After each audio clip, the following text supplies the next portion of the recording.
je m'appelle Dominique Bacot. J'ai toujours été intéressée par les animaux, passionnée par les animaux depuis mon enfance. Et je milite pour la protection animale depuis je ne compte plus le nombre d'années. Alors, j'ai créé ce refuge en 2013 parce que je me suis rendu compte qu'il n'y avait rien sur le secteur et que tous les animaux qui étaient un peu en difficulté, en perdition, en fait, il n'y avait aucune réponse, si ce n'est une fourrière qui ramassait des animaux et qui ne savait plus trop quoi en faire derrière. Donc j'ai créé ce refuge avec mon mari. Je suis arrivée à l'idée qu'il fallait absolument avoir un espace à nous et plus grand pour pouvoir accueillir davantage d'animaux, chiens et chats, et puis un vrai lieu d'accueil en fait. Donc on a après des recherches assez longues, on a trouvé cette ferme qui était à vendre, qui correspondait à nos critères en termes de surface, en termes d'isolement, parce qu'il faut que ce soit isolé des habitations. Et voilà, nous avons acheté ce corps de ferme avec mon mari, donc on l'a acheté sur nos fonds personnels, puisque de toute façon, personne ne voulait le faire. Il n'y a eu aucun financement en région?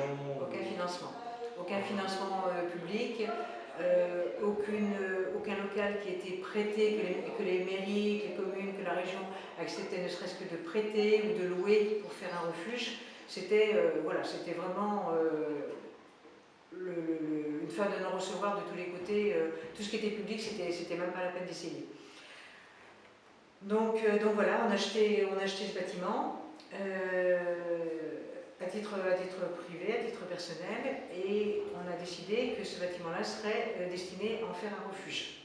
Après, étant donné qu'il y a quand même beaucoup de travaux à faire, il a été convenu qu'on faisait appel aux dons pour financer les travaux qui sont quand même relativement conséquents. Alors on fait beaucoup appel au bénévolat pour tout ce qui n'est pas trop important en termes de travaux, et puis les travaux les plus lourds, ce sont des entreprises qui nous font les travaux. Alors comment on finance ça? C'est un peu acrobatique, j'avoue que je sors souvent ma calculette pour savoir ce qu'on peut faire, ce qu'on ne peut pas faire, ce qu'on doit différer. Alors, au niveau du financement, nous on a mis de l'argent personnel au départ. Après, on a des donateurs qui ont été convaincus de l'utilité de notre projet, qui nous ont fait des dons qui étaient suffisamment significatifs pour qu'on puisse engager certains travaux. Et puis on continue à faire appel aux dons pour arriver à boucler. Donc on fait progressivement, par tranche, au fur et à mesure qu'on reçoit des...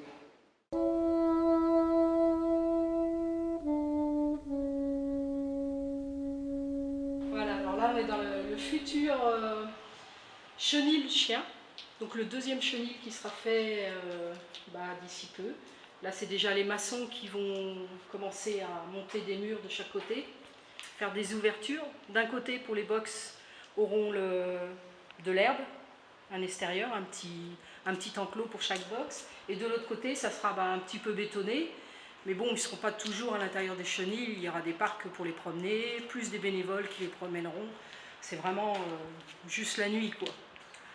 Ou quand on fera des roulements dans les parcs pour les sortir, quoi. Donc il y aura le chenil, et la partie qui est en avant, là, ça sera plus buanderie et réserve pour tout ce qui est croquettes, alimentation, nettoyage des gamelles, puis un accès vers l'extérieur. Là, on a un beau puits à l'extérieur, en plus. Alors ça, c'est ce qu'on appelle des retraits. On a travaillé avec une association qui travaille sur tous les cas de maltraitance. Et c'est important de les fermer. Et donc là, on a retiré ils sont allés retirer. Théo et Dorine sont allés récupérer les chats avec eux. Des chats qui étaient 25 chats dans un appartement. Qui était devenu totalement insalubre. Les chats, ils doivent pas être très propres encore, voilà. Donc les chats se cachent. Pour l'instant, ils sont un petit peu apeurés. Mais on s'est partagé entre plusieurs associations, on s'est partagé les chats. Et là, dès qu'ils iront mieux, on les placera. Donc ça aussi, ça fait partie de la protection animale.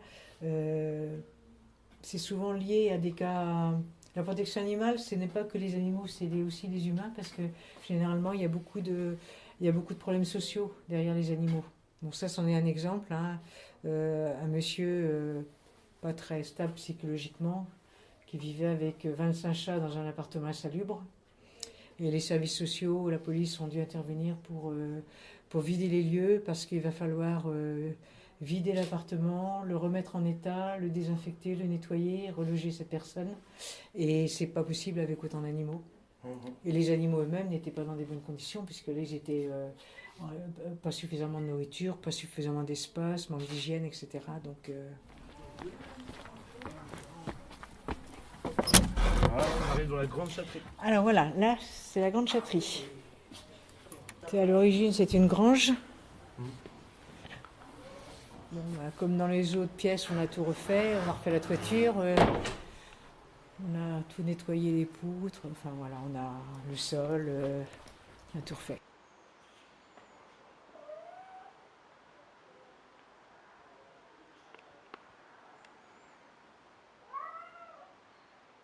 Mais Ouais, ils sont pas mal quand mais ils ont des conditions de vie qui sont, allez, on va dire, quand même correctes. Pour un refuge, ils sont dans des conditions correctes. même. Voilà. Alors ça, c'est Nino. Ben, Nino, il est réservé.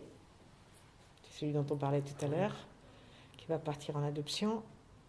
On va le faire castrer, puis il va partir. C'est un mâle, ça, du coup? C'est un mâle, oui. Je crois que trois couleurs, c'était forcément une femelle. Non, c'est tigre. Et il est pas trop couleur celui-là. C'est blanc et tabi, ça. Ouais, d'accord, Donc c'est pas ça trois marche. couleurs. Puis là aussi, ils ont leur petite cour.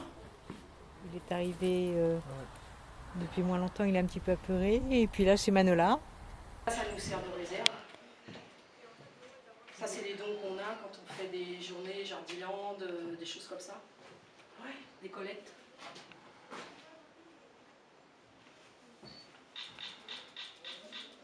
C'est quoi ces journées Jardiland dont vous parlez? Jardiland de Guérande, entre autres.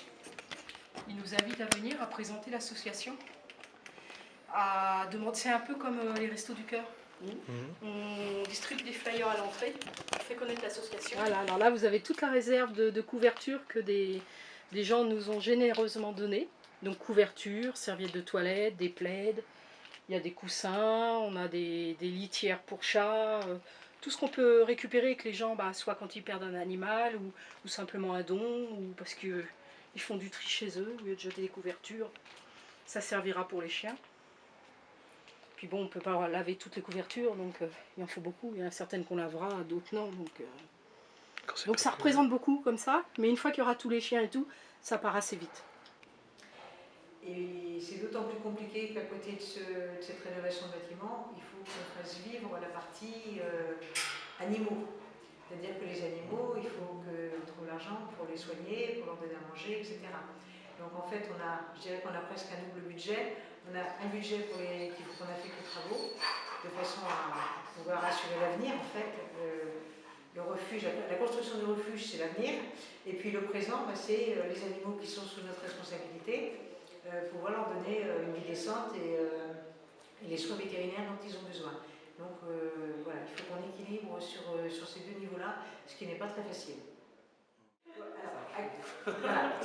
Pour donner un ordre de grandeur actuel, avec peu d'animaux, juste un ordre de grandeur, pour vous donner une indication, par exemple, sur les frais qu'on a actuellement en frais vétérinaires, avec peu d'animaux, là j'en suis à 1 200 € par mois de frais vétérinaires. Ah ouais. Ouais. Oui, la question, c'est qu'il n'y a pas de vétérinaire bénévole. Non, ils nous font des prix. Il y a quelques vétérinaires qui nous font des prix. Donc on arrive quand même à avoir des tarifs réduits vu la quantité de factures qu'on paye. Mais là, à ce jour, je suis rendue à 1 200 € par mois. Actuellement, vous êtes. Ah non, actuellement, on n'a pas de chien. Oui, non, c'est pour ça que je vous demande beau, mais je me dis. Non, je parle de l'avenir.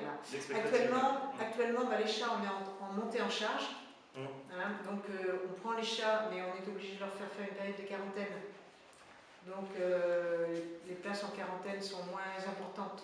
Donc il faut que j'ai des chats en quarantaine pour pouvoir vérifier qu'ils ne sont pas porteurs de maladies contagieuses, qu'on ait le temps de les faire vacciner, de les faire stériliser, et une fois qu'on est sûr de leur situation sanitaire, on les met dans la grande chatterie. Voilà, on aura un premier chenil ici avec 6 box.